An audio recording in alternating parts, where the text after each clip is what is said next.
literasi keluarga. Jadi literasi itu kan tidak hanya lingkupnya keluarga ya. Sekarang gerakan literasi nasional itu melingkupi literasi di tingkat keluarga, sekolah, dan juga masyarakat. Dan interaktivity laut ini sebenarnya bisa di mana saja, bisa di keluarga sebagai lingkup terkecil, lalu dibawa keluar sekolah, dan juga dibawa ke yang lebih luas lagi di masyarakat. Misalnya di rumah-rumah baca, atau reading corner, atau di perpustakaan juga bisa. Kemudian kalau saya, mungkin Bu Afsina dulu pernah menyampaikan apa itu literasi, tapi saya mau dong untuk sekalian mengenal teman-teman, sebenarnya teman-teman itu pemahaman tentang literasinya sudah sejauh mana? Kalau boleh disuruh milih atau disuruh menjawab apa itu literasi, kira-kira jawabannya mau yang mana? Yang A, B, atau yang C? Yang C kelihatan nggak ya? A, kemampuan membaca, B, kemampuan menulis, atau C, kemampuan mengolah informasi. Boleh dituliskan di kolom chat, A, B, atau C. Literasi itu yang mana?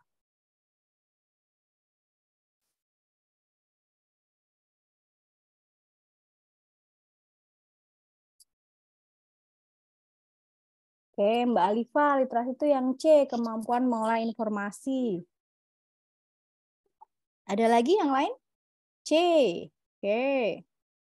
C, was. Ada yang mencoba menjawab A, B?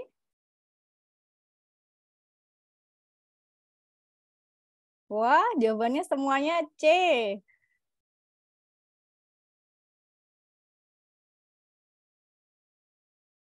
Wah, kayaknya hampir semuanya nih jawabannya C semua nih. Kenapa ya jawabannya C semua ya? Kayaknya sudah ini A, B, C-nya, wah ada yang menjawab A, B, C semua betul. Oke, oke, oke.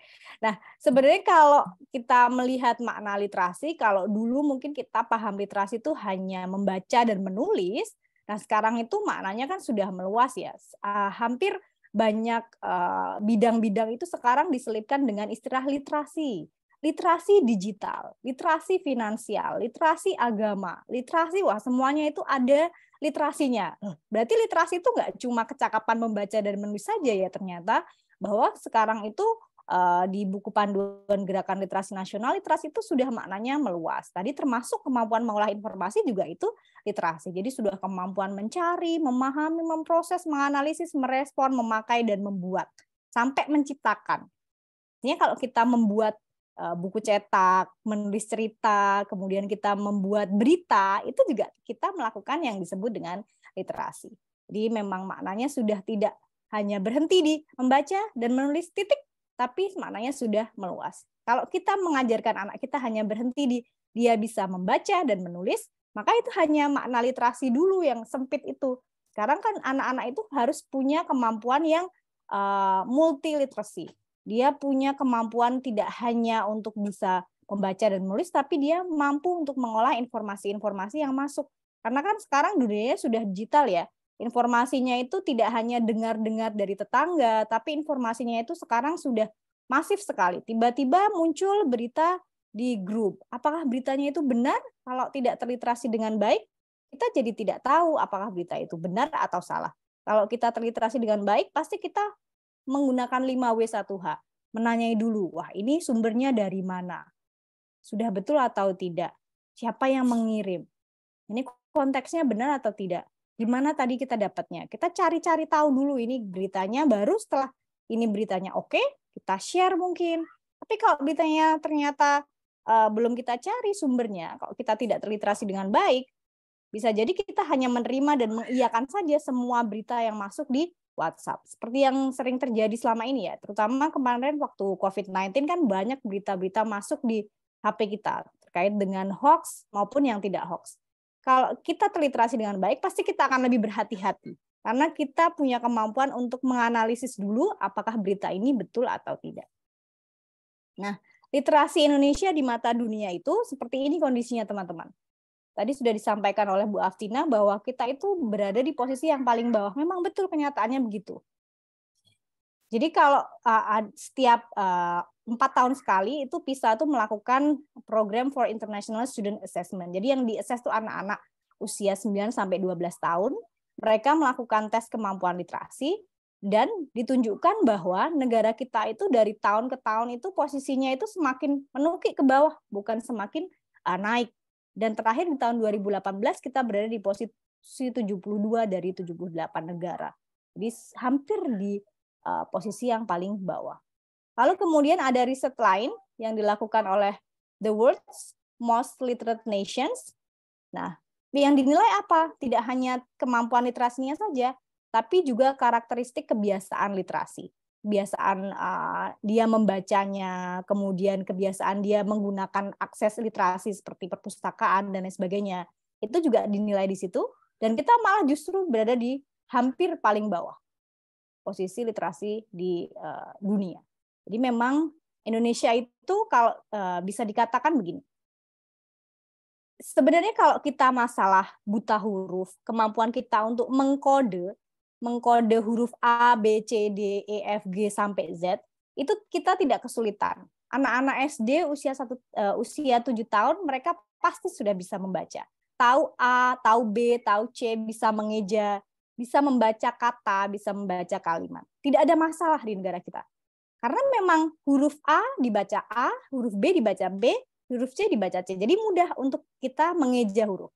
Tapi kalau di negara maju, contohnya misalnya di negara Amerika, mereka punya jenis pengucapan A itu E, tapi ketika dimasukkan dalam kata misalnya CAT, dia tidak dibaca E, tapi dibaca E. Kadang-kadang dia dibaca A, seperti di kata CAR, car, dibacanya A, bukan dibaca E, air, chair. Jadi dia anak-anak di Amerika itu punya banyak permasalahan terkait dengan disleksia, kemudian mereka membacanya kadang-kadang anak usia SD kelas 1, kelas 2, kelas 3 mereka belum lancar membaca. Karena cara membaca mereka tidak menggunakan mengeja ya, mereka menggunakan hafalan kosakata. Misalnya kata baca A, untuk A itu dibacanya dalam kata apa aja, apple, dan kata-kata yang lainnya. Jadi dia harus menghafalkan setiap pengucapan kapan huruf A itu dibaca E, huruf A itu dibaca A, huruf A itu dibaca E, dalam kosakata yang berbeda-beda.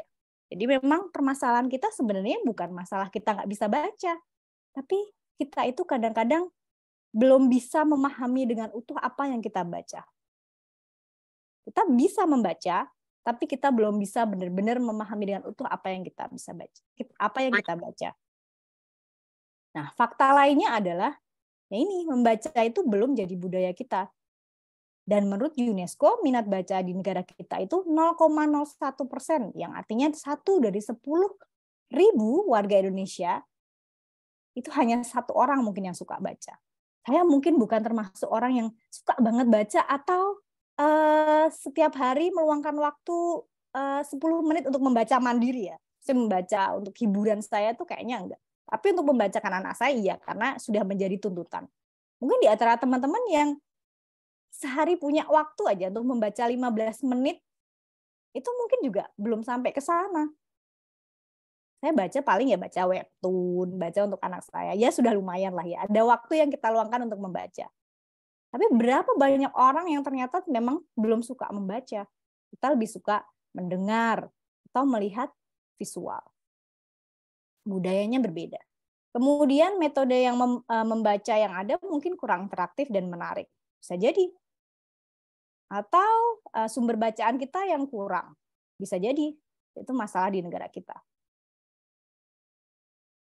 Apa yang kita alami di masa kecil? Dulu waktu kecil teman-teman ingat nggak pernah dibacakan cerita oleh orang tuanya? Ada yang suka dibacakan cerita oleh orang tuanya?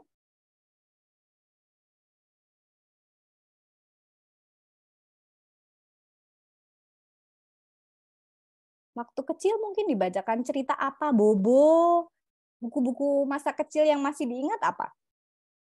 Masa tidak ada sama sekali? Oh, ini ada yang menjawab nih.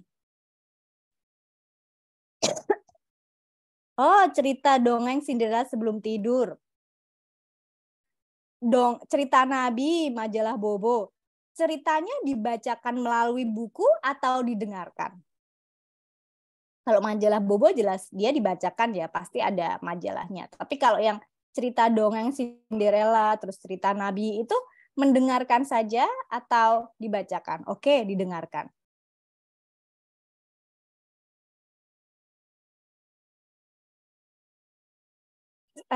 Saya juga mengalami waktu kecil. Waktu kecil saya ingat sekali cerita yang paling saya sering dengar, dan mungkin teman-teman masih dengar cerita ini, cerita Kancil Mencuri Timun.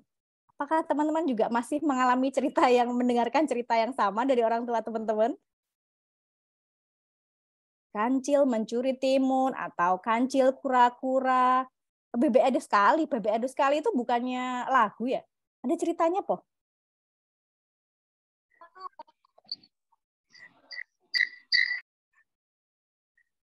Oke, jadi memang kalau mendengarkan itu kan mendongeng ya.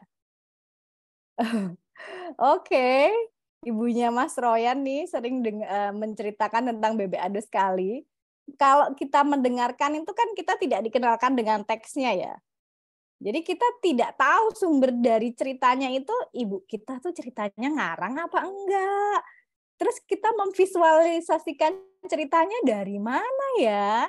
Yang dimaksud kancil yang diceritanya itu kancil tuh yang mana? Kita kan sehari-hari nggak pernah kenal kancil mungkin kalau belum pernah ke kebun binatang.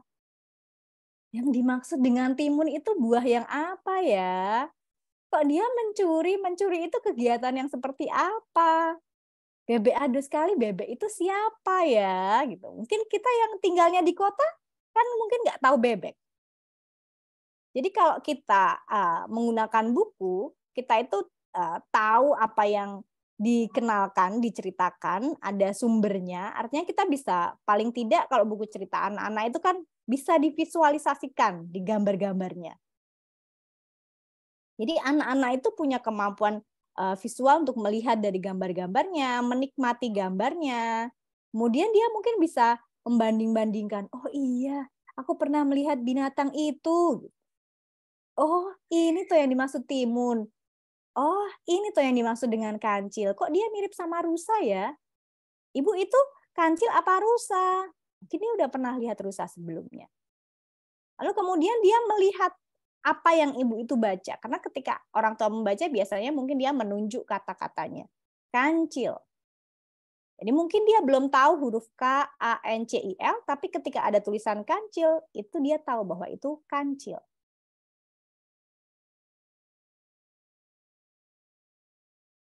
Jadi ketika kita terbiasa mengenalkan dengan print atau huruf-huruf cetak, nah, anak-anak tuh juga akan memorinya itu mengingat dengan apa yang kita perlihatkan. Jadi memang yang terjadi waktu masa kecil kita banyak didongengkan. Pengalaman-pengalaman dibacakan cerita itu pengalaman-pengalaman yang tidak jamak anak-anak di negara kita alami. Karena masalahnya ya macam-macam. Mungkin Bapak Ibu kita belum menganggap bahwa membacakan cerita itu bagian dari kegiatan di rumah. Mungkin menganggap bahwa oh itu tugasnya sekolah, anak bisa baca. Atau menganggap bahwa membaca itu adalah kegiatan tadi yang hanya mengeja atau mengenal huruf. Jadi ketika membaca cerita itu jadi lebih kaku. Ini huruf apa? Ini kata apa? Jadi kurang menikmati ceritanya. Atau memang Bapak Ibu kita apa ya? Sulit mendapatkan akses buku-buku bagi anak-anaknya. Bisa jadi karena di Magelang sendiri toko buku juga cukup terbatas ya, tidak ada toko buku yang besar. Gramedia belum ada di Magelang, dulu pernah ada tapi mungkin sepi. Jadi tidak banyak yang mengakses. Jenis buku-buku yang ada di Gramedia untuk anak-anak juga belum banyak yang bisa mengakomodir semua kalangan. Kadang-kadang harganya terlalu mahal. Kalau bukunya murah, ceritanya kadang-kadang tidak sesuai. Kadang ada yang buku yang harganya 2.500, 5.000-an. Itu ada, tapi dia itu terlalu banyak kosakata, terus ceritanya lompat-lompat alurnya. Jadi macam-macam permasalahan di negara kita.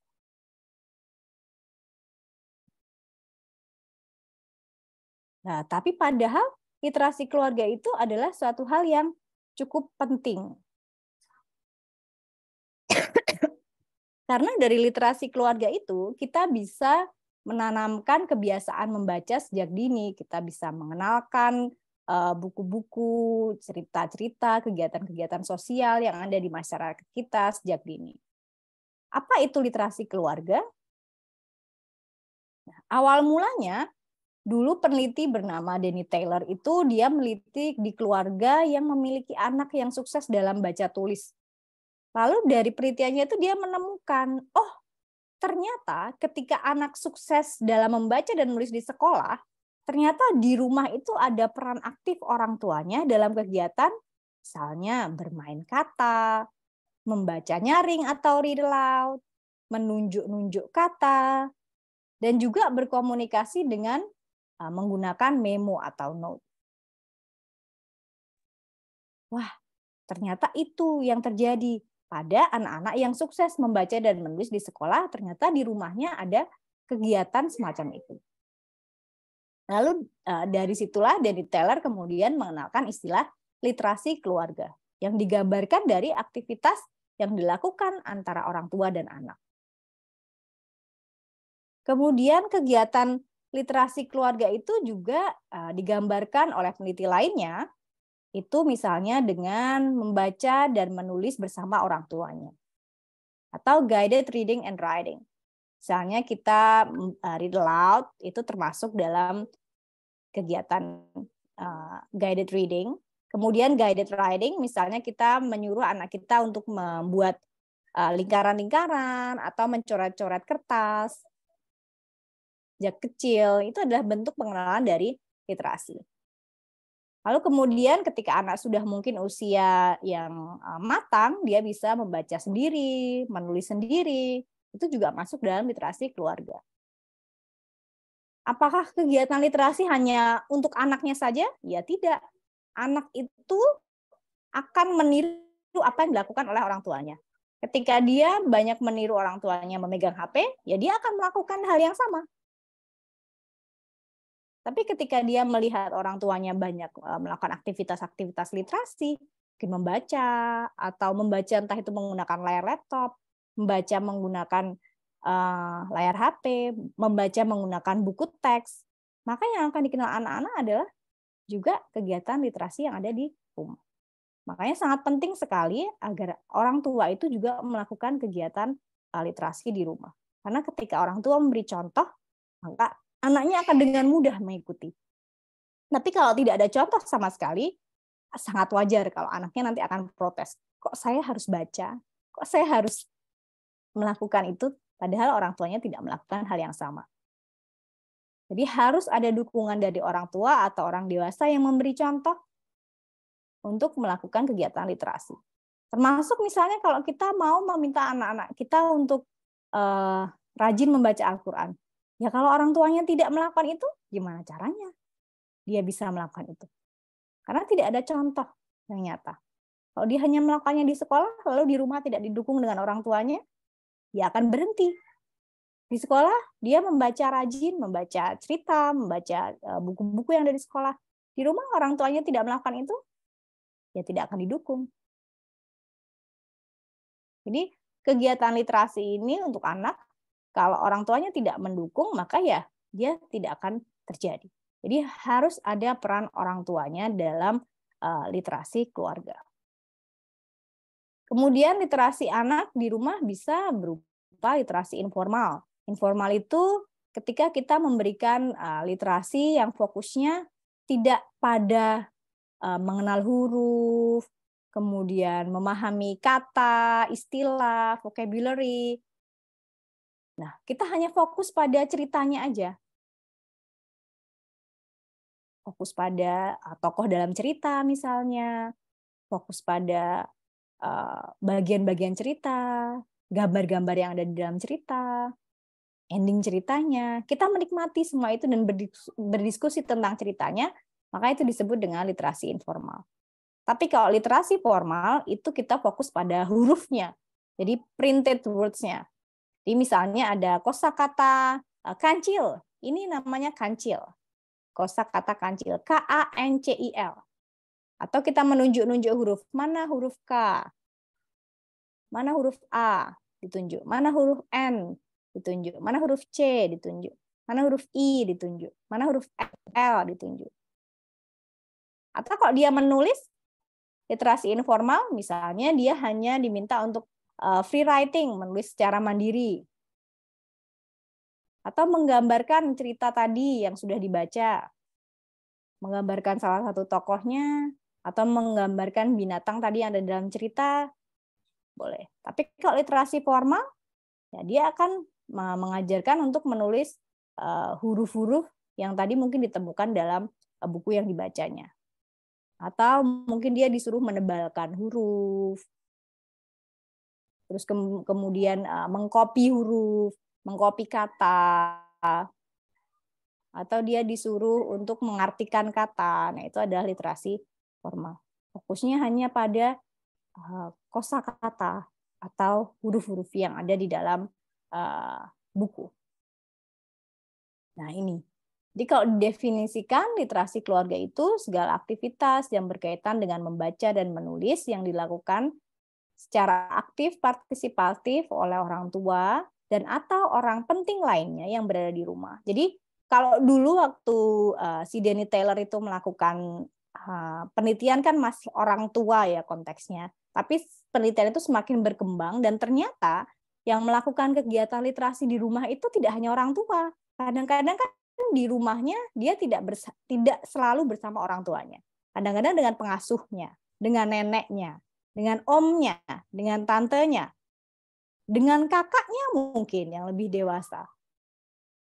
Jadi orang penting atau orang dewasa lainnya yang berada di rumah itu ketika dia melakukan kegiatan literasi bersama anak, maka itu sudah disebut dengan literasi keluarga. Siapapun yang menjadi bagian dari anggota keluarga itu. Jadi tidak harus orang tuanya, tetapi ada orang dewasa atau orang lain yang punya peran penting di dalam keluarga, maka dia bisa melakukan literasi bersama anak. Nah, salah satu yang disebutkan oleh peneliti Danny Taylor tadi adalah kegiatan read aloud. Dia di sini belum menyebutkan interaktif read aloud, tapi dia sudah menyebutkan ada komunikasi dengan menggunakan memo atau note. Artinya ada interaksi dalam kegiatan itu. Nah, interaksi dalam kegiatan read aloud itu kita sebut dengan interaktif read aloud. Jadi kalau read aloud saja dia hanya membacakan nyaring, artinya anak hanya aktif mendengarkan. Tapi kalau ada interaktifnya, berarti dia tidak hanya aktif mendengarkan. Lalu ngapain aja ya? Nah, kalau secara definisi, itu interaktif read aloud adalah kegiatan membaca nyaring dengan mengintegrasikan kegiatan diskusi yang terorganisir. Mengapa harus terorganisir? Nanti saya jelaskan setelah ini. Yang dapat mendorong siswa atau anak untuk aktif mendengarkan, berpikir kritis, dan berpendapat agar dapat mengembangkan pemahaman dari teks yang didiskusikan serta mencapai tujuan pengembangan kemampuan linguistik tertentu. Dia bisa memahami teks dan juga mencapai pengembangan kemampuan linguistik tertentu. Kemampuan bahasa tertentu. Misalnya dia dari bisa mengeja sampai dia bisa membaca kata, kemudian membaca kalimat, atau dia mengenal kosakata baru. Jadi tergantung capaian apa yang pengen dibaca, dicapai. Harus ada tujuan semacam itu? Ya tidak harus juga. Tujuannya hanya memahami teks saja juga tidak masalah. Tapi kalau mungkin di sekolah levelnya nanti, mungkin dengan dia membaca satu buku, anak itu diharapkan dia bisa memahami atau bisa menangkap kosakata baru apa dari buku itu. Bisa. Jadi ada memang kemampuan linguistik yang diharapkan dari kegiatan interaktif read aloud yang dilakukan di sekolah. Tapi kalau di rumah ibunya memang mau membuat tujuannya sampai dengan pengembangan kemampuan linguistik tertentu juga tidak masalah. Oke, jadi peran orang tuanya atau orang dewasanya, yaitu mereka yang membacakan ceritanya, lalu kemudian yang menyiapkan bahan diskusinya. Jadi agar diskusinya itu terorganisir tadi, dia harus melakukan persiapan-persiapan. Jadi interactive read aloud ini memang bukan kegiatan yang bisa dilakukan secara spontan ya. Karena memang kegiatan interaktif read aloud atau read aloud pun menurut saya itu tidak bisa dilakukan secara spontan. Jadi orang tua atau orang dewasa itu perlu menyiapkan sesuatu. Dia tidak bisa hanya sekedar mengambil buku lalu membacakan cerita. Nanti di tahapan-tahapan interaktif read aloud dan tahapan read aloud menurut saya itu orang tua harus melakukan tahapan apa dulu nih sampai dia itu bisa siap untuk membacakan cerita. Walaupun sebenarnya tahapan itu tidak tidak disiapkan secara formal ya, tapi itu akan terjadi dengan natural aja ketika kita memang sudah paham bahwa oh ternyata kalau mau membacakan cerita itu kita harus tahu ya, tahu apanya, tahu isi bukunya dulu paling enggak. Jangan sampai buku yang kita bacakan itu suatu hal yang ternyata tidak manfaat buat anak kita. Makanya kita harus menyiapkan sesuatu agar diskusinya lebih terorganisir. Dan ketika anak bertanya, kita sudah siap dengan jawaban-jawaban. Mau diarahkan kemana nih anak kita? Karena nanti mau nggak mau anak itu kan di usia-usia tertentu mereka sangat want to know sekali ya, sangat kepo dengan segala hal. Mungkin mereka akan bertanya yang kadang-kadang di luar dengan nalar atau kita belum menyiapkan nih jawabannya. Lalu kemudian orang dewasa juga nanti dia yang memancing atau menyiapkan, menciptakan diskusi. Jadi harus orang dewasa yang memancing-mancing, bertanya tentang isi yang ada dalam bukunya. Lalu anak-anak ngapain? Mereka aktif mendengarkan. Kemudian ketika nanti sudah, ya. Kemudian ketika sudah mulai diskusi, mereka lalu menunjukkan sikap-sikap berpikir kritis dan juga mereka mengeluarkan pendapat.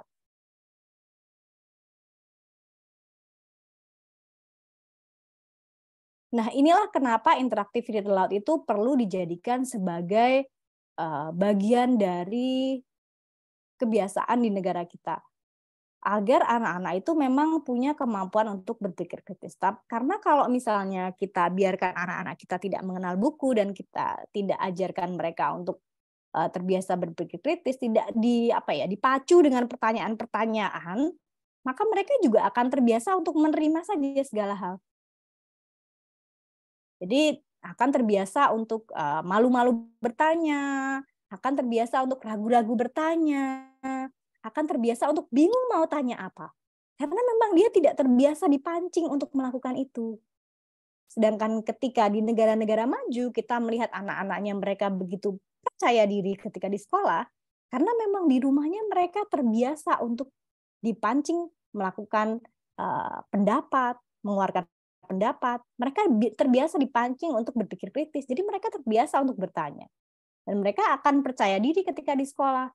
Mereka siap ketika diberi sebuah materi, mereka tidak hanya diam, kemudian paham, diberi pertanyaan, bingung, disuruh bertanya, bingung apa yang mau ditanyakan. Karena mereka hanya menerima saja, terbiasa untuk menerima saja, dan kurang terbiasa untuk mencoba menerjemahkan apa yang dia terima, lalu kemudian memproses dalam otaknya, mungkin mengasosiasikan dengan pengalaman lamanya, atau menganalisis apa yang dia terima teorinya. Kemudian kalau ada suatu hal yang nggak beres nih, dia akan bertanya, kok gini Bu? Lalu kemudian dia mungkin akan berpendapat, saya dulu pernah baca loh kalau itu tuh maksudnya begini. Karena dia biasa melakukan itu. Sudah bukan jadi hal yang ajaib buat dia untuk memproses otaknya ketika mendapatkan sesuatu, maka dia akan dengan mudah mencari data-data dalam otaknya, aku dulu pernah baca di mana ya? Aku dulu pernah kenal di mana ya? Aku dulu inget ini masalah ini di mana ya? Lalu kemudian dia mencoba untuk membuat sebuah pertanyaan. Oh, atau mungkin dia mencoba untuk membuat pendapat. Karena apa? Karena dia biasa dipancing untuk berpikir kritis. Jadi di Indonesia, mungkin anak-anak kita kurang percaya diri untuk bertanya, atau sering malu-malu untuk bertanya, karena mungkin kurang dipancing untuk bisa melakukan itu ketika di rumah. Pola komunikasi orang tua dengan anak di negara kita itu masih kan ya orang tua yang memberitahu anaknya. Seringnya kan masih begitu. Tapi dengan melakukan interaktif read aloud ini, orang tua akan kemudian membuka peluang untuk tidak menjadi yang mengatur atau memberitahu segalanya, tapi dia mulai membuka diri untuk menerima pendapat dari si anaknya. Oh, anakku itu bukan hanya seorang yang dia tidak tahu apa-apa, tapi dia juga sumber informasi karena dia juga punya background knowledge ya, punya pengalaman dia sendiri dalam memahami sesuatu. Dia kenal dengan anak-anak lainnya. Dia bermain di luar. Artinya dia punya banyak pengalaman yang mungkin akan dituangkan dalam kegiatan diskusi dalam interactive read aloud. Jadi penting kenapa interactive read aloud ini agar dikenalkan di negara kita sejak dini dan bisa dijadikan kebiasaan agar anak-anak kita nanti masa depannya di kemudian hari mereka akan menjadi anak-anak yang percaya diri dan bisa berpikir kritis. Oke, kita lanjutkan. Nah, sebenarnya tujuan membaca itu ada bermacam-macam. Ada yang membaca itu sebagai outcome aja. Outcome itu dia tahu kosakata tertentu berapa levelnya. Kalau di Amerika sana itu ada anak-anak itu kalau sudah mampu kosakatanya berapa ribu kata, dia masuk reading levelnya sekian. Dia kosakatanya berapa, reading levelnya sekian. Karena mereka kan belajarnya dari kosakata. Nah, memahami as an outcome itu dia result oriented aja. Jadi dia hanya tujuan membacanya sebagai hasil dari tujuan membacanya itu adalah untuk mencapai level linguistik tertentu. Kalau comprehension as procedure, dia tujuan membacanya adalah dia memahami storyline-nya. Dia tahu mana awalan cerita, mana kemudian bagian klimaks cerita, mana ending ceritanya. Kemudian dia mungkin bisa memprediksi cerita setelahnya. Dia tahu bagian-bagian ceritanya sebagai procedure, tahu tahapan-tahapan ceritanya. Nah, level comprehension yang selanjutnya adalah kalau dia bisa comprehension as dialogic sense making. Ya dengan berdialog tadi, dia ketika menemukan sebuah bacaan, dia nggak hanya berhenti dengan menerima, nggak hanya berhenti dengan tahu kosakatanya atau tahu tokoh-tokohnya, tahu alur ceritanya, tapi dia mencoba untuk mengasosiasikan prior knowledge-nya, apa yang sudah dia pahami sebelumnya, dengan knowledge baru yang ada di dalam bukunya. Lalu dia mencoba untuk make meaning, membuat makna, atau memaknai sesuatu. Jadi ketika kita diberi sebuah definisi, bukan kita hanya menerima definisi itu sebagai iya-iya aja, tapi coba deh, definisi itu kalau masuk di dalam otak kita, ketika kita sudah punya background knowledge atau prior knowledge, kira-kira definisi ini kalau menurut kita sendiri, ini maksudnya bagaimana? Jadi kita bisa memparaphrase definisi sesuai dengan apa yang sudah kita pahami. Misalnya kita diberitahu bahwa daun itu berwarna hijau. Mungkin ada yang berpendapat bahwa daun itu berwarna merah, boleh. Daun berwarna coklat, boleh. Daun berwarna kuning, boleh. Karena setiap orang punya prior knowledge yang berbeda. Ada yang pernah melihat daun itu ternyata ada yang berwarna merah, coklat, kuning dalam kondisi-kondisi tertentu.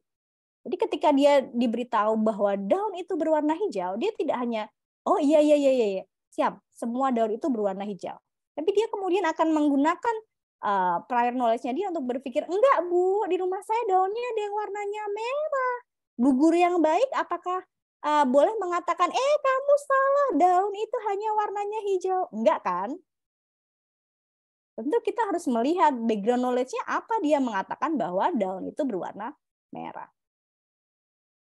Jadi ketika bu gurunya mengenalkan ada jenis-jenis daun atau mungkin mengenalkan warna-warna, dia menyebutkan bahwa daun itu hijau. Ada seorang anak mungkin yang dia punya prior knowledge yang berbeda, dia akan mengatakan, Bu, di rumah saya daunnya merah.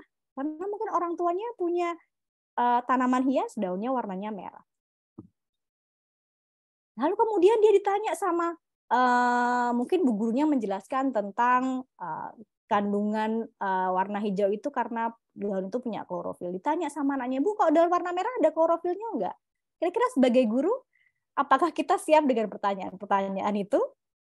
Makanya interaktif read aloud itu perlu diberi persiapan terlebih dahulu.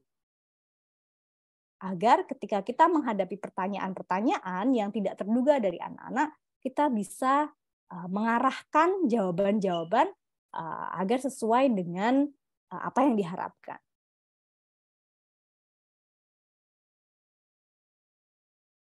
Apakah tujuannya untuk anak mampu untuk mendapatkan level linguistik tertentu? Ataukah tujuannya untuk dia memahami bagian-bagian tertentu? Atau tujuannya mengarah ke pemaknaan dari sebuah cerita? Jadi tujuan mana yang ingin dicapai itu terserah dari orang tua atau orang dewasa yang akan memberikan interaktif read aloud. Nah, ini komponen interaktif read aloud yang pernah saya tulis juga, saya tulis ulang dalam konteks IFL, karena kalau yang dilakukan oleh Fisher ini, dia dalam konteks native speaker of English, jadi interaktif read aloud yang dilakukan di Amerika, dan ini tahapan-tahapannya. Yang pertama adalah pemilihan buku. Kira-kira kalau kita mau memilihkan buku yang tepat untuk anak kita, kira-kira cara yang paling mudah adalah kita mengetahui apa yang sedang disukai anak-anak sekarang ini. Kalau misalnya teman-teman di rumah nih, bukan konteksnya di sekolah ya, di keluarga, pastikan orang tua atau orang dewasa tahu, oh anaknya lagi suka kucing, anaknya lagi suka alat transportasi, lagi suka truk-truk yang besar. Cari buku yang seperti itu agar mereka tertarik. Tapi kalau misalnya kita mengenalkan dari bayi, dari kecil, kita nggak perlu melakukan itu, mereka akan tertarik-tertarik saja dengan semua jenis buku yang kita berikan. Tapi kalau kita mengenalkannya mungkin sudah terlambat, sudah dia di usia-usia dia suka main, 2 tahun, 3 tahun, yang ketika dia dikenalkan buku, dia akan nggak mau, ini aja, yang lainnya. Maka pilihkan buku-buku satu hal yang sesuai dengan hobinya dia. Dia lagi suka truk, cari buku truk. Maka dia lebih punya banyak wawasan tentang truk-truk.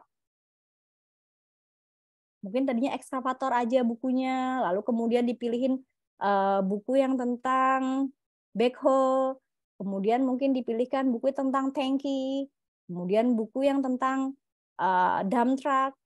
Jadi pilihkan buku-buku yang memang lagi suka atau suatu hal yang dia sukai. Kalau dia lagi suka binatang-binatang, sukanya apa? Lumba-lumba? Ya cari buku tentang lumba-lumba. Mungkin tidak hanya satu kok, dia lagi suka banget tentang itu, cari semua buku tentang itu sampai dia bisa mendapatkan berbagai wawasan yang terkaitan dengan lumba-lumba. Dia lagi suka gajah, cari semua buku yang berkaitan dengan gajah agar dia punya banyak wawasan tentang gajah. Tidak hanya gajah dalam satu cerita, misalnya gajah dalam buku Bobo, tapi dia juga tahu gajah ketika dia dalam konteksnya di ceritanya yang lainnya, misalnya gajah dia sedang melahirkan atau gajah dia punya adik baru. gajah dia suka makan apa. Jadi dia punya banyak pengalaman bahwa gajah itu ternyata dia bisa melahirkan, gajah itu ternyata dia makanannya adalah rumput, gajah itu cara hidupnya seperti ini. Jadi dia punya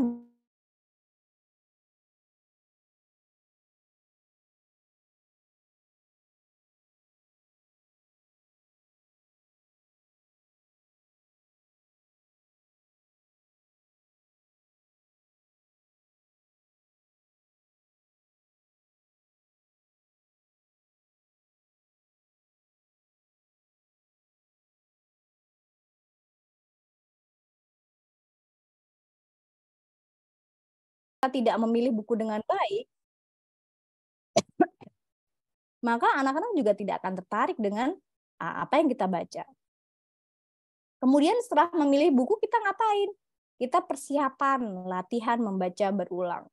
Jadi kalau saya, misalnya saya dapat buku baru, misalnya buku ini ada buku baru, wah buku ini tentang apa ya? Dari depan kan kalau kita baca, mungkin beli di toko buku, ini bukunya tertutup ya, tutup plastik, jadi kita tidak bisa baca. Sebelum anak kita pegang buku ini, pastikan kita baca dulu. Apa isinya? Oh, ini tentang binatang-binatang. Adakah binatang yang mungkin tidak mau kita kenalkan saat itu? Misalnya teman-teman masih kesulitan untuk mengenalkan binatang babi. Atau tidak mau mengenalkan binatang babi di sekolahnya. Karena sekolahnya sekolah Islam. Tidak boleh mengenalkan binatang-binatang yang dilarang oleh agama misalnya. Karena nanti mungkin bingung menjawabnya bagaimana, atau bingung untuk menjelaskannya bagaimana. Maka dibaca dulu bukunya. Kita lihat dulu isinya. Ada nggak suatu hal yang tidak diperbolehkan? Ini salah satu buku yang pernah saya bacakan di sekolah TK Islam, Feed the Cat and the Five Little Pumpkins. Di dalam buku ini, di akhirnya, itu ada judulnya seperti ini, Happy Halloween. Saya tidak bacakan di cerita di sekolahnya. Karena ini memang bukan budaya kita. Buat apa dikenalkan? Ini bagian yang tidak perlu diperkenalkan. Jadi cukup membacanya sampai di sini. Jadi perlu untuk membaca berulang-ulang. Kalau misalnya buku itu punya kosakata yang aneh, atau kosakata yang tidak terbiasa didengar oleh anak-anak, maka kita perlu mengganti kosakatanya dengan kosakata yang biasa didengar oleh anak-anak kita. Jangan sampai kita membaca kosakata yang sulit sehingga anak-anak tuh gak ngerti ini Bu baca apa sih gitu. Jadi dulu waktu saya baca buku ini bukunya ceritanya Amos and Boris. Nah, ini kan bukunya kosakatanya panjang sekali berbahasa Inggris. Tapi saya tidak pernah baca semuanya dalam bahasa Inggris. Jadi awalnya saya hanya waktu anak saya masih kecil sekali, saya hanya menunjuk-nunjuk ini ikan, ada tikusnya, ada matahari, menunjuk-nunjuk, ini laut, lagi apa nih tikusnya, gitu. Itu awalnya. Lalu kemudian ketika dia sudah mulai tertarik, sekarang dia usia 4 tahun, saya mulai menyelipkan beberapa kosakata yang ada di sini untuk saya jadikan cerita. Jadi saya memparaphrase jadi lebih sederhana. Karena ini masih sulit sekali kosakatanya untuk diterima. Jadi memparaphrase jadi 2 kalimat.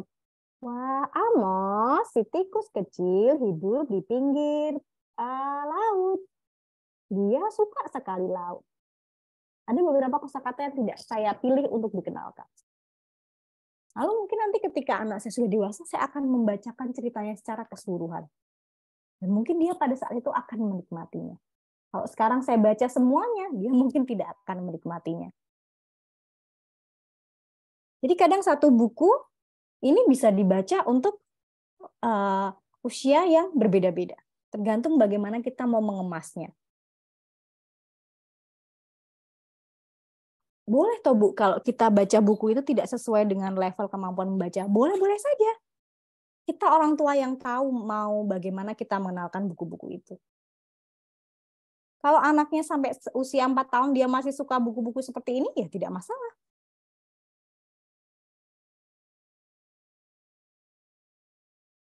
Kita orang dewasa masih suka buku cerita anak-anak juga tidak masalah. Kan kita sendiri yang memutuskan sejauh mana kita akan meminta anak kita untuk mencapai level linguistik tertentu. Kalau anak kita sudah dianggap untuk dia cakap dalam menerima beberapa kosakata, ya kemudian kita naikkan kosakatanya, kita perpanjang ceritanya, kita kasih cerita yang lebih kompleks. Saya coba ceritakan anak saya cerita yang lebih kompleks, ternyata dia belum ngerti, belum tahu maksudnya. Ya saya tidak akan ulangi lagi. Saya akan kembali lagi dengan cerita-cerita yang alurnya sederhana, agar tidak membuat dia bingung dan tidak menikmati ceritanya. Kemudian tadi persiapan, lalu kemudian penentuan jeda dan pemilihan pertanyaan. Jadi misalnya ini ada buku cerita tentang si ulat bulu yang sangat lapar. Saya akan memilih bagian-bagian mana dari buku ini yang akan saya jadikan bagian untuk diskusi. Misalnya di awal sini, saya akan memberikan note di sini. Biasanya kalau saya pakai di kelas, biasanya saya pakai note. Saya akan menuliskan di sini beberapa pertanyaan terkait dengan cover.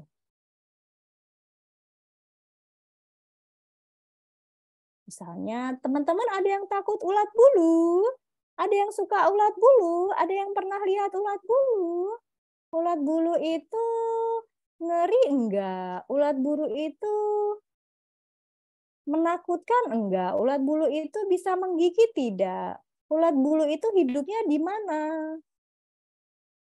Ulat bulu yang ada di sini menakutkan tidak? Mana bulunya ulat? Mereka akan melihat. Mereka akan tertarik dulu. Ini cerita tentang apa? Ini gambar apa?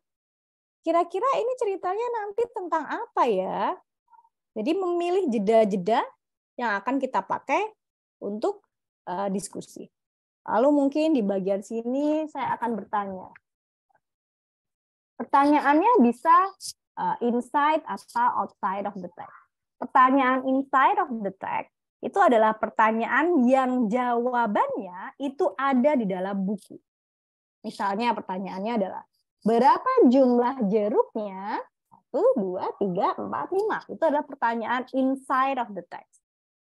Pertanyaan outside of the text-nya itu adalah pertanyaan yang jawabannya tidak ada di dalam buku. Misalnya, di sini dia sudah makan berbagai macam makanan, lalu dia masih sakit perut. Dia masih kelaparan. Dan kemudian dia sakit perut. Wah, dia tadi udah makan macam-macam. Nah, kenapa kok dia sakit perut padahal dia sudah makan banyak? Jawaban itu tidak ada di buku. Karena bertanya mengapa dia sakit perut. Mungkin ada anak yang menjawab, Bu, karena makannya kebanyakan. Bu, karena dia makan es krim sih, Bu. Bu, karena dia makan coklat. Bu, karena dia makan... Nah, pasti jawabannya akan macam-macam. Nah, itulah yang diharapkan. Ketika anak-anak bisa menemukan jawaban-jawaban yang berbeda-beda, itu artinya dia sudah menggunakan kemampuan berpikir kritis. Kemampuan dia berpendapat. Karena dia nggak mungkin menemukan jawaban itu tanpa dia punya prior knowledge. Mungkin ada yang bilang, karena dia nggak makan daun. Hah? Karena dia tahu bahwa ulat bulu itu makanannya hanya daun. Kalau dia makan semua makanan yang seperti ini, dia pasti akan sakit perut. Sama seperti kita. Misalnya kita nggak biasa makan sambal, kita lalu kemudian makan sambal, kita juga akan sakit perut. Dia menggunakan prior knowledge-nya untuk menjawab pertanyaan. Jadi penting untuk kita bisa memilih pertanyaan yang inside of the book atau outside of the book. Jadi mana-mana pertanyaan yang bisa kita cari tahu jawabannya di dalam buku dan mana yang outside of the book. Yang outside of the book itulah yang bisa membuat anak berpikir kritis dan lebih kompleks pendapatnya. Kalau pertanyaannya inside of the book saja, maka dia akan terbiasa untuk mencari jawabannya pasti di dalam teksnya. Nah, itulah yang terjadi biasanya di teks-teks di soal-soal kita ya. Jadi kita sering kalau dapat soal di di sekolah gitu, pasti jawabannya itu ada kembali lagi di teksnya. Karena kita dapatnya reading-nya modelnya reading comprehension-nya begitu. Levels of reading-nya tadi, comprehension-nya tadi tujuannya hanya sebagai outcome saja untuk mendapatkan capaian tertentu, nilai 70, 80 gitu. Dengan cara apa? Dia bisa menjawab pertanyaan sejumlah 5 jawaban betul semua misalnya. Karena dia cari teks, ya jawabannya di mana? Ya tadi kembali lagi ke teks. Sedangkan kalau kita bisa membuat pertanyaan yang outside of the book, maka kita akan membuat anak-anak untuk lebih punya banyak imajinasi, punya banyak kompleksitas berpikir. Jadi jawabannya akan berwarna-warni dan lebih bermacam-macam. Lalu yang selanjutnya adalah gaya bahasa, body language, dan ekspresi. Nah, ini penting ya. Jadi kita tidak boleh malu-malu untuk sambil joget-joget atau menggunakan tone nada yang berbeda-beda. Body language-nya kita dipakai. Kadang-kadang kita terlihat sedih, kadang-kadang kita terlihat marah, terlihat geram. Ekspresinya juga dipakai.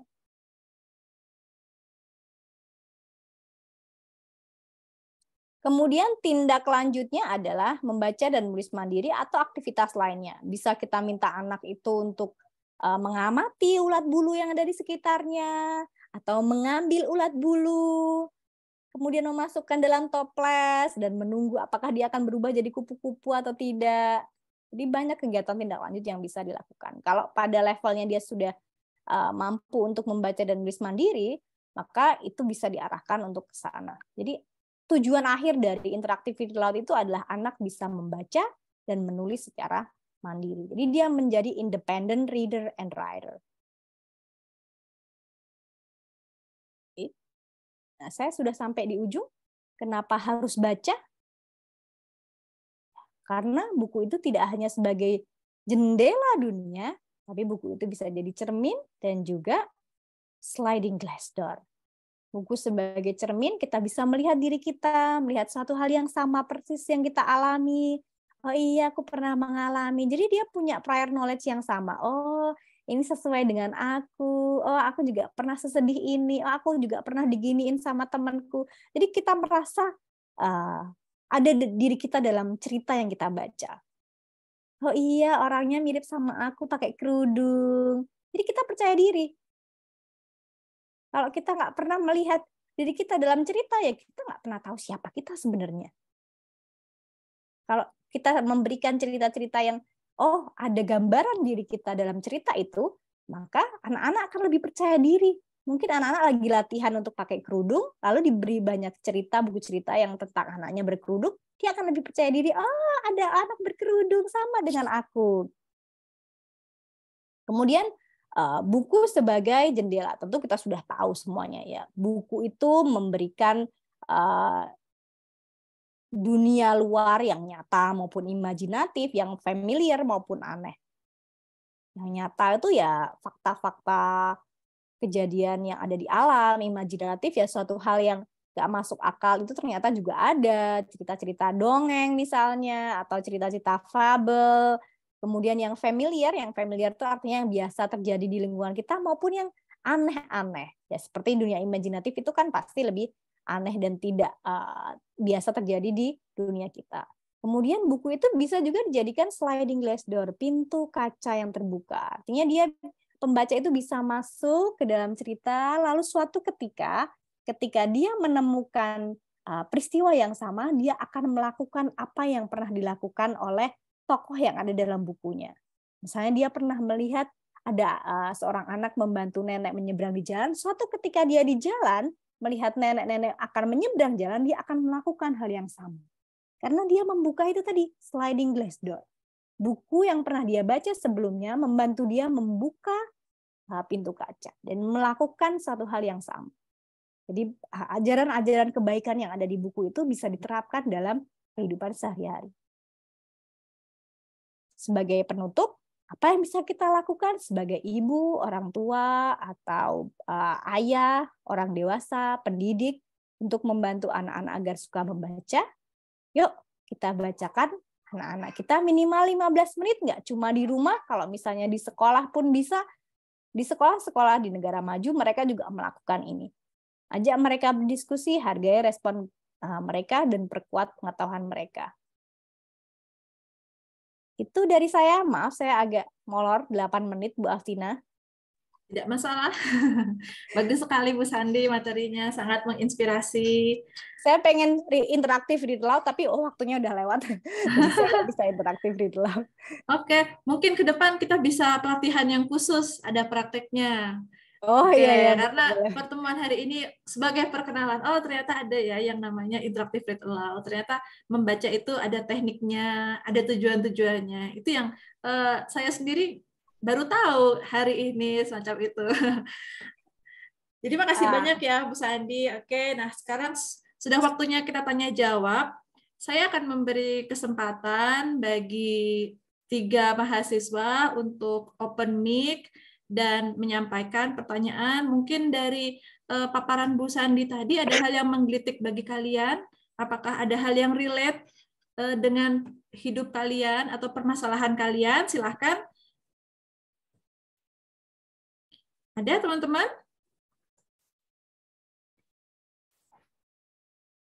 Oke, kalau belum ada, sambil menunggu teman-teman yang mempersiapkan pertanyaan, saya akan membacakan pertanyaan yang sudah terkumpul ya Bu, lewat link presensi.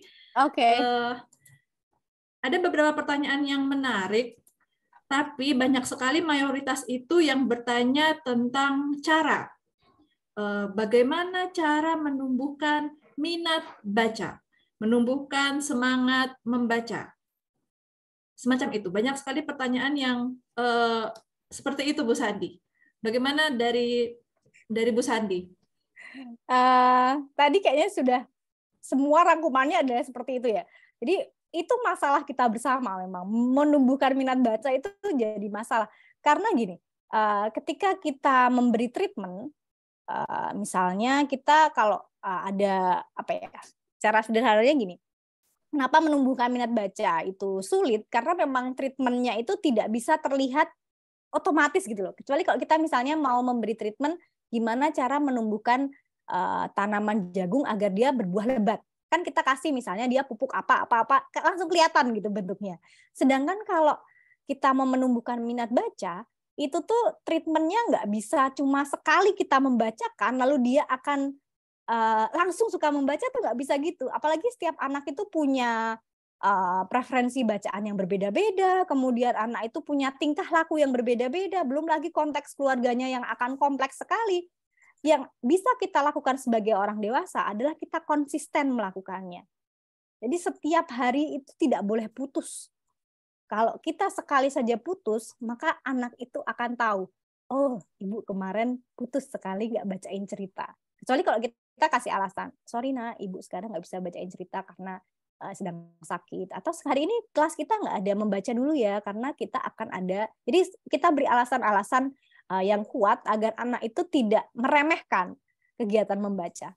Karena kegiatan membaca ini kalau di negara maju dia bukan sekedar kegiatan tambahan, tapi sudah kayak bagian dari kehidupan anak-anak, bagian dari bermain, bagian dari mereka makan, tidur, nonton TV, mandi, itu bagian dari kehidupan mereka. Jadi ini sudah bukan barang yang asing gitu loh. Kalau kita sekali saja lupa untuk mengenalkan ini, ya anak-anak juga akan dia mencoba mencari cara untuk nggak ingat atau dia tidak akan meminta.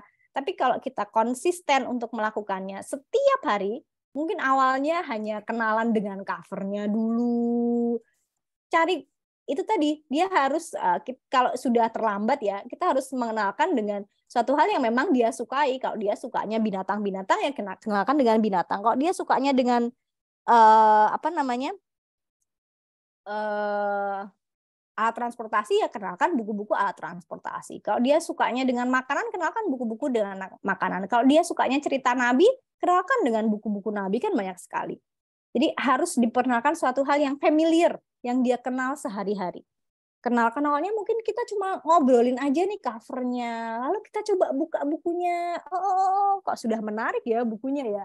Pasti kalau bukunya sudah menarik itu anak-anak akan jadi lebih tertarik. Oh, pilihlah buku-buku yang kalau buat anak-anak itu jangan terlalu banyak kosakatanya. Jangan dipilih yang tadi seperti Amos and Boris tadi. Kalau anaknya udah nggak suka baca, udah nggak suka duluan itu karena bukunya warnanya kurang tajam, kemudian tulisannya kecil-kecil. Nah, kalau ini dia bisa dipegang, ada bolong-bolongnya, dia bisa berhitung, melihat-lihat.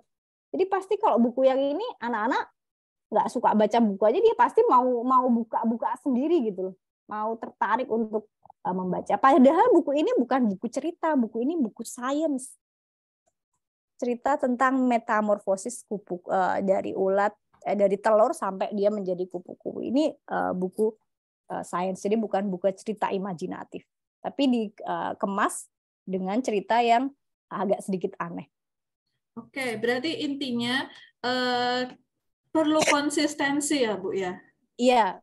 Keteraturan untuk membiasakan. Jadi memang harus dimulai dari orang dewasa dulu ya. Kita tidak bisa begitu saja minta, ayo nak, kamu harus suka membaca. Tapi harus dimulai dari orang tuanya dulu dan berkorban dalam tanda kutip waktu, mungkin 15 menit sehari, setiap hari untuk membacakan buku, begitu ya? Iya. Karena kalau kita pernah dengar mungkin podcastnya Najwa Shihab atau Maudy Ayunda, mereka sampai sekarang masih punya waktu 20 menit untuk membaca setiap hari. Karena apa? Itu jadi hal yang konsisten dalam hidupnya. Kalau saya sekarang memang yang konsisten masih membaca bersama anak-anak. Oke, itu jadi introspeksi buat kita semua ya. Apakah setiap hari sudah mengupayakan 20 menit membaca? Semoga bisa menjadi masukan buat teman-teman semua, teman-teman psikologi, teman-teman PGSD yang hendak menjadi guru atau pendidik. Terima kasih untuk pertanyaan berikutnya, Bu. Ada yang menarik. Bagaimana tanggapan Bu Sandi tentang anak yang suka membaca tapi bukan buku pelajaran, dia sukanya itu membaca novel tentang cita-cita, cinta-cinta maksudnya, dan kemudian sukanya membaca webtoon atau komik, seperti itu boleh atau tidak? Saya sih tidak masalah ya, karena kan tergantung usianya. Dia usia berapa? Kalau usianya belum waktunya ya tentu nggak boleh ya. Orang tua kan yang punya batasan-batasan buku mana yang harus dia baca atau enggak. Tapi kalau pada usia tertentu dia memang sudah siap untuk baca komik, baca novel, menurut saya nggak masalah. Jadi buku yang dibaca mah justru jangan buku pelajaran aja gitu. Harus bukunya itu variasinya bermacam-macam. Justru itu yang bagus. Kalau dia hanya fokusnya baca buku pelajaran, ya dia hanya fokusnya hanya menganggap literasi formal tadi. Dia hanya mau tahu sesuatu karena dia nantinya di sekolah dia harus dapat nilai berapa kan gitu. Tapi kalau dia sudah menjadikan literasi itu sebagai suatu hal yang informal, dia kan akan membaca semua materi, nggak cuma materi yang ada di sekolah. Tapi harus diingat kalau kita sebagai orang tua, kita juga harus menentukan batasan-batasan materi-materi mana yang boleh dikenalkan. Misalnya anaknya baru 2 tahun, 4 tahun kan ya nggak mungkin dibacakan komik. Nggak mungkin misalnya kita kasih komik One Piece misalnya, saya suka sekali One Piece, tapi kan nggak mungkin anak saya kasih One Piece sekarang, karena di situ ada gambar-gambar yang memang belum waktunya anak-anak saya tahu. Jadinya nanti dulu lah, mungkin ketika dia sudah SMP atau SMA, dia tahu mana yang baik dan benar, mana yang baik dan mana yang salah, makanya itu sudah waktunya, oh tak kenalin nih, saya dulu pernah punya komik One Piece nih, mungkin kamu mau baca juga gitu. Tapi kalau sekarang ya belum dulu, karena kan itu konten-kontennya masih banyak yang berbau dewasa. Jadi kita sebagai orang tua tentunya yang pertama kali mengenalkan literasi, kita juga yang membatasi mana-mana saja yang boleh dibaca atau dikonsumsi oleh anak-anak. Itulah pentingnya harus mempersiapkan sebelum membacakan cerita. Jadi nggak sekedar kita ajak ke BWW misalnya, nah tak beliin buku banyak, lalu di rumah ditaruh aja bukunya, orang tuanya nggak baca sama sekali. Wah itu yang salah ya. Dibelikan buku satu paket harganya 1.500.000, nih nak dibaca. Nggak bisa gitu. Kita harus sebagai orang tua tuh jeli dulu, baca dulu isinya apa, baru setelah itu nanti dikenalkan ke anak-anak. Karena kalau memang anak-anak belum waktunya, dia tidak tahu memilah mana buku yang tepat buat dia, mana yang tidak tepat buat dia. Kalau untuk anak sekolah dasar usia 7-12 tahun, itu buku yang tepat seperti apa, Bu Sandi?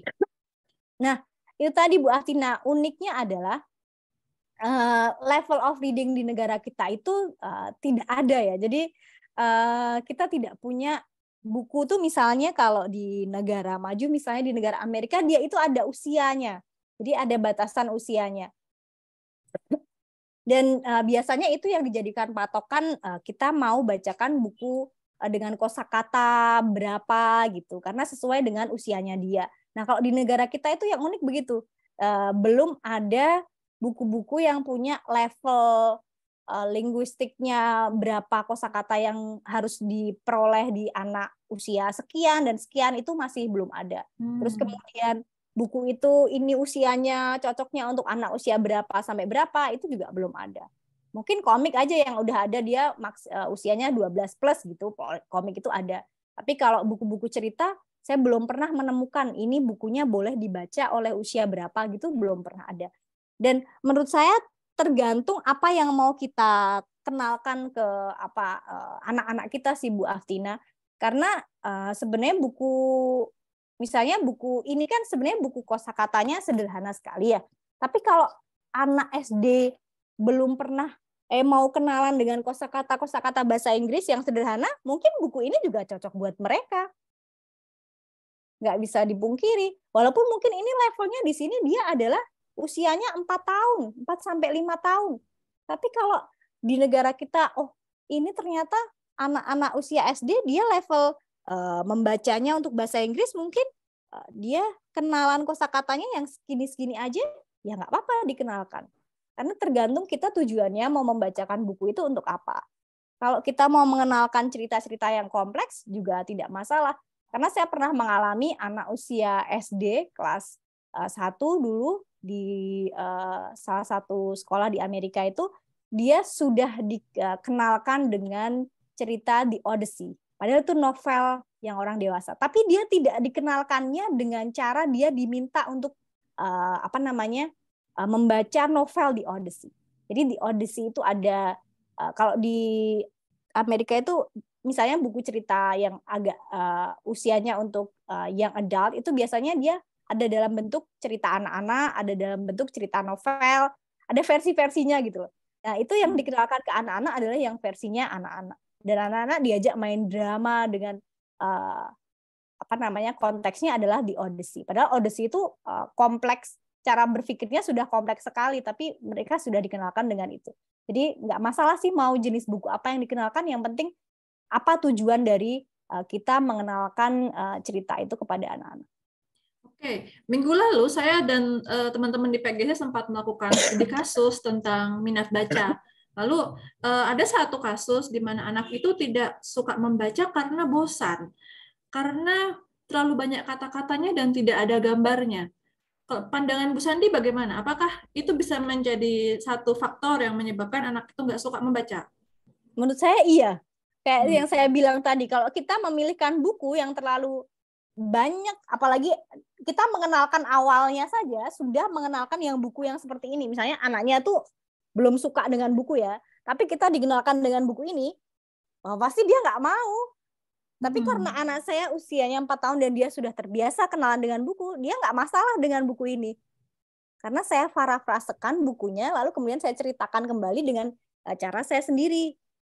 Dan itu menarik buat dia. Karena ceritanya, alur ceritanya menarik buat dia.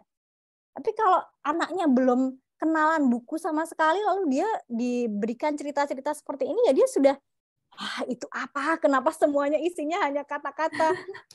Tidak ada gambarnya. Karena mau nggak mau anak-anak itu kan suka visual-visual yang ini ya Bu Afina, visual-visual yang mencolok gitu, warnanya yang merah, kuning, hijau. Karena dia kan masih suka melihat hal-hal yang gambarnya itu terlihat menarik dan berwarna-warni. Oke. Ada pertanyaan lagi Bu Sandi. Apa sih efeknya jika seorang anak itu tidak memiliki kemampuan literasi yang baik? Dampaknya apa saja sih, Bu? Ada mahasiswa yang bertanya seperti itu. Kayak yang saya sebenarnya tadi udah bilang juga sih. Kalau misalnya kita kan sekarang kan tsunami informasinya itu kan kuat sekali ya. Bayangkan kalau kita tidak punya literasi yang baik, kita itu jadi tidak tahu tidak tahu bagaimana mencari sumber yang tepat. Karena kan sekarang orang itu tidak hanya menggunakan buku teks saja. Sekarang orang kan juga menggunakan buku-buku digital. Dan sekarang informasi itu di digital itu banyak sekali. Kita kadang mungkin akan berpendapat bahwa di Wikipedia itu informasi yang cukup kredibel, bisa dipercaya, lalu dijadikan sebagai dasar teori atau dijadikan sebagai dasar kebenaran. Padahal di Wikipedia semua orang bisa menulis. Kalau kita nggak paham tentang nggak bisa menganalisis bahwa mana-mana saja informasi yang memang valid atau tidak, nggak terbiasa untuk melakukan itu, ya kita akan mudah untuk terbawa arus informasi gitu loh, terbawa ikut sana, ikut sini, bawa hoax sana, bawa hoax sini, terhuyung-huyung, nggak ngerti sendiri kita tuh sebenarnya arahnya itu mau kemana. Dan kemudian kalau misalnya tidak terliterasi dengan baik, apalagi dia tidak punya kemampuan berpikir kritis, nah dia tadi jatuhnya nggak percaya diri di sekolah, mungkin mau bertanya malu-malu, bingung bertanya apa yang mau ditanyakan nggak ngerti. Dia menerima saja menerima semua yang dimau, tapi aku nggak tahu mau tanya apa, karena ya itu memang pola komunikasi kita sih Bu Aftina di Indonesia itu, orang tua itu selalu menjadi orang yang paling tahu ya, jadi ngasih tahu anaknya gitu. Kadang-kadang anak punya pendapat apa langsung, Kak kamu salah, cut. Nah itu sebenarnya kalau dengan interaktif di laut itu justru membuka pola komunikasi agar orang tua itu tidak selalu meng-cut apa yang dikatakan anaknya, dan dia lebih terbuka dan mau menerima pendapat dari anaknya, mau sama-sama wondering together. Jadi kita sama-sama, oh iya ya, oh bagus ya, oh iya betul ya, oh iya toh kamu juga pernah ngalamin ini toh. Jadi kita sama-sama terbuka untuk menerima suatu hal yang baru. Oke, berarti sebetulnya dampak minat baca yang rendah itu lebih ke keterampilan berpikir ya. Dan dampak tidak bisa berpikir kritis lah itu yang bahaya sebetulnya ya.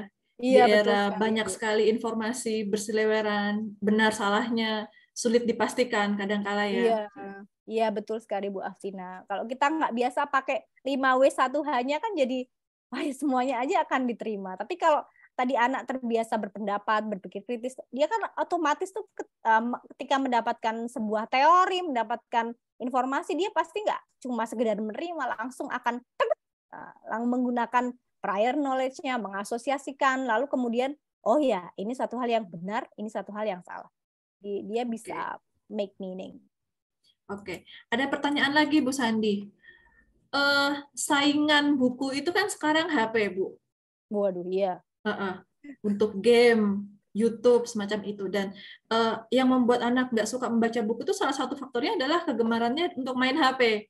Iya, betul. Pandangan Bu Sandi seperti apa? Karena kadang HP itu sudah nggak bisa lepas semacam itu.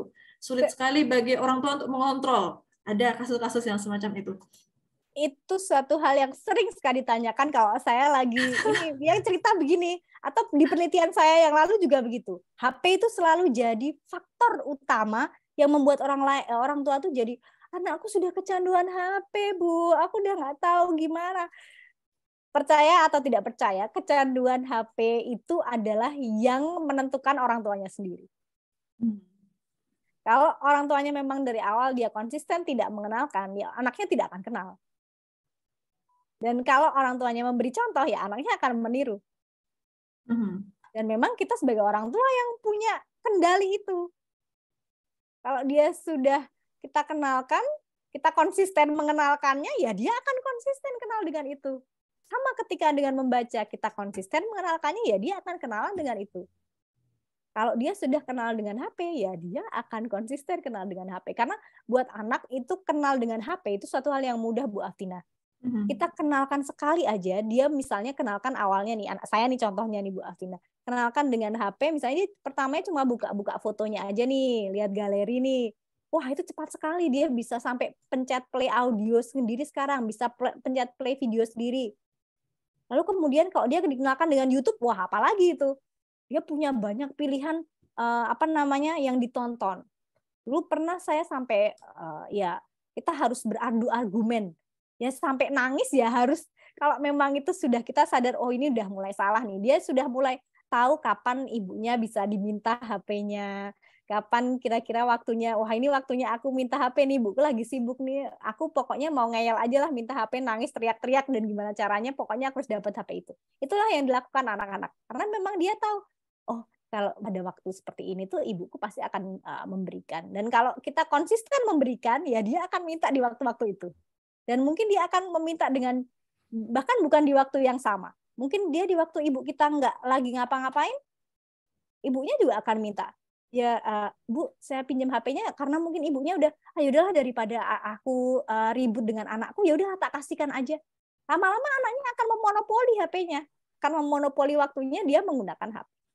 Karena memang HP itu yang mengenalkan, mau tidak mau harus kita sadari ya orang tuanya sebenarnya yang salah. Dan Berarti orang tuanya yang punya kendali. Harus kesadarannya orang tua ya. Tidak Iya. bisa memaklumi atau tidak bisa beralasan, oh aku sibuk, Nggak aku bisa. malas dengar anakku nangis terus.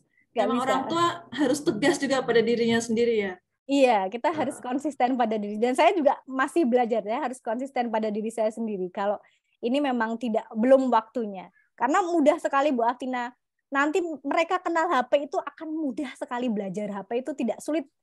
Yang sulit itu belajar menumbuhkan minat baca, itu yang sulit. Kalau mereka belajar HP itu mudah sekali. Kita kenalkan semenit aja dia langsung mahir. Bagaimana kalau dengan anak-anak yang sudah besar, Bu? Anak SMP, SMA, bahkan kuliah yang perhatiannya itu juga tersita ke handphonenya, sehingga mereka malas baca. Padahal mungkin untuk tuntutan akademik harus membaca, semacam itu. Iya, tetap orang tuanya lah yang punya kendali, bahwa dia harus punya kendali. Oh, kamu tuh sehari hanya boleh misalnya main game berapa jam. Itu menurut saya masih sangat perlu ya orang tua itu untuk anak remaja juga seperti itu, Bu? Kalau menurut saya iya. Tapi kalau menurut saya ketika dia sudah didikannya dari kecil, dia sudah menyukai membaca, ya mungkin dia sampai, insya Allah sih kalau kita konsisten, mungkin sampai dia dewasa, dia kan sudah punya kemandirian ya Bu Aftina, sudah bisa memilih kan apa yang dia sukai dan tidak sukai. Nah mungkin dia juga akan punya waktunya sendiri, kapan meluangkan dia main game, meluangkan dia membaca. Dan kalau kita sebagai orang tua bisa mengatur itu, menurut saya tidak masalah dia main game, karena itu memang dunianya ketika dia sudah remaja. Tapi dan pasti dia punya juga pilihan bahwa, oh misalnya kita sebagai orang tua itu seperti teman saya yang anaknya sudah dewasa itu, dia memberi jam-jam tertentu. Ini jamnya kamu baca, ini jamnya kamu main game. Gitu. Jadi waktunya baca ya kamu harus duduk, ketang kamu baca apapun itu, dan itu akan jadi konsisten dia lakukan setiap harinya. Waktunya main game ya silahkan kamu main game, karena itu memang waktumu untuk kenal dengan dunia seperti itu. Oke. Saya sudah membacakan pertanyaan-pertanyaan dari daftar presensi. Mungkin ada teman di ruangan ini yang hendak menyampaikan pertanyaan langsung kepada Bu Sandi tentang literasi, tentang buku, tentang keluarga. Mungkin ada yang ingin bertanya langsung kepada Bu Sandi. Tentu saja yang pertanyaannya belum dijawab ya, pertanyaan baru. Kalau tadi sudah dibahas, tidak perlulah, karena ada banyak pertanyaan yang itu berulang. Ada teman-teman? Oke, kadang ada anak yang bahkan yang sudah dewasa menyalahkan orang tuanya. Aku dulu nggak dibiasakan membaca kok. Jadi sekarang aku nggak punya minat baca, ya itu salah orang tuaku. Padahal dia sudah cukup dewasa untuk menyadari yang baik untuk dirinya. Itu seperti apa? Kalau menurut Bu Sandi bagaimana? Ya, kita kalau sudah dewasa kan kita sudah punya tanggung jawab ya. Yang terbaik itu adalah kita itu melaksanakan tanggung jawab kita. Ya kalau itu membaca adalah bagian dari tanggung jawab kita sebagai pelajar, ya kita harus melakukan itu. Karena kalau menurut saya tanggung jawab itu penting. Kayak saya misalnya sekarang, saya punya anak yang menjadi tanggung jawab saya. Jadi saya harus bertanggung jawab pada anak saya dengan apa yang saya mau bacakan ke mereka. Ya saya mau nggak mau harus membaca dulu, lebih banyak memberi contoh membaca. Karena memang itu yang harus saya lakukan kepada anak saya. Karena saya tidak bisa menyalahkan orang tua saya di masa lalu yang dulu tidak memberikan kebiasaan membaca kepada saya. Tapi sekarang apa yang bisa kita lakukan untuk memperbaiki dan membiasakan diri kita agar nanti ketika kita punya anak, kita bisa menularkan kebiasaan-kebiasaan baik itu kepada anak-anak dan nggak kaget gitu. Karena kalau jadi orang tua baru mungkin merubah kebiasaan membaca itu juga bukan hal yang mudah gitu. Kalau kita nggak punya kepercayaan diri yang kuat, nggak punya konsistensi yang kuat, ya mungkin akan pada titiknya kita jadi ragu-ragu, atau kita sudah terlena dengan anak nyaman dengan HP, dan kita punya dunia sendiri, anak punya dunia sendiri dengan HP-nya. Nah, itu akan menjadi suatu hal yang berlalu begitu saja.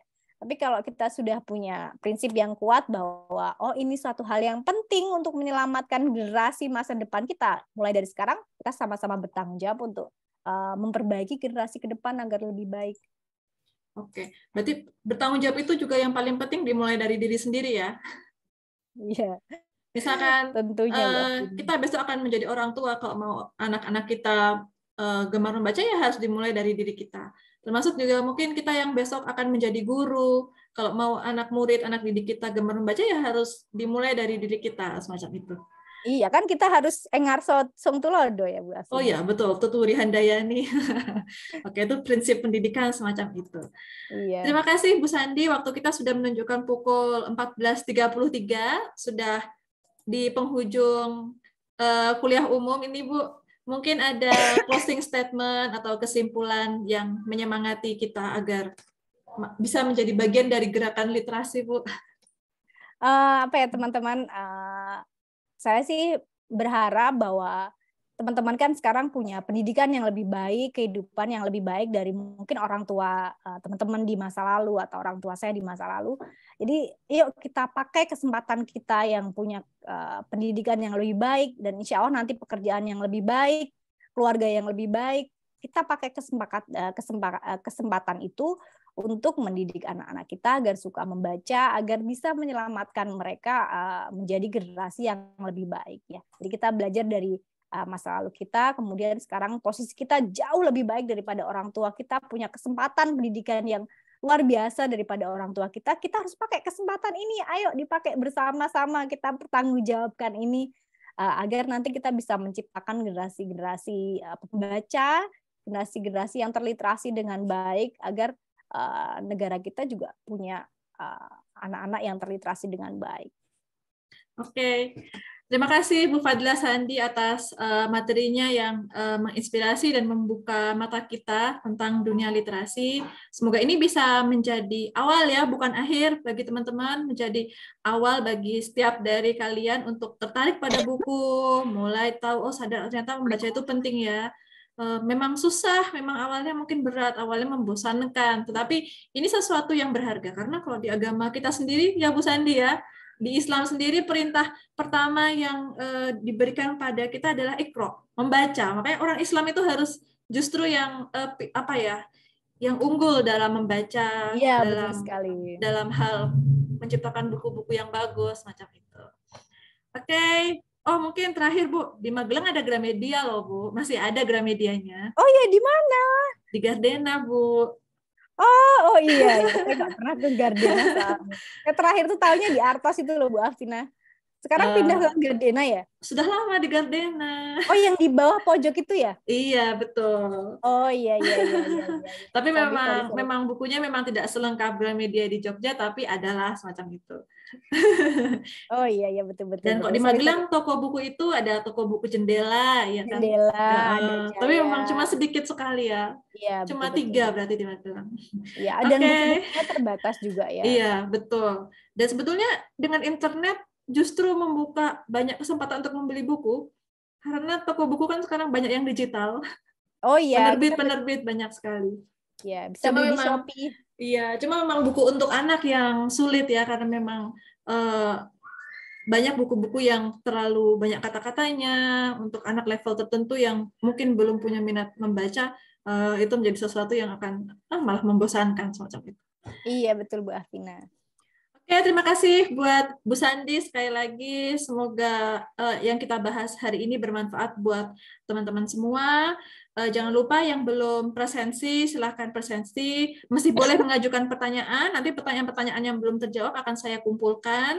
Nanti semoga ada kesempatan untuk kita menjawab pertanyaan itu di pertemuan berikutnya.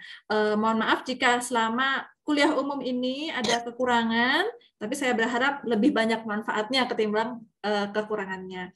Terima kasih buat teman-teman yang sudah meluangkan waktu. Bagi yang PGSD, boleh leave. Tapi bagi yang psikologi, mohon tinggal dulu di Zoom karena kita akan membahas proyek kita untuk asesmen akhir semester. Sekian dari saya. Wassalamualaikum warahmatullahi wabarakatuh. Waalaikumsalam warahmatullahi wabarakatuh. Ya, saya undur diri. Bye-bye Bu Aftina. Bye semuanya. Sampai jumpa. Ya, sampai jumpa. Assalamualaikum. Waalaikumsalam warahmatullahi wabarakatuh.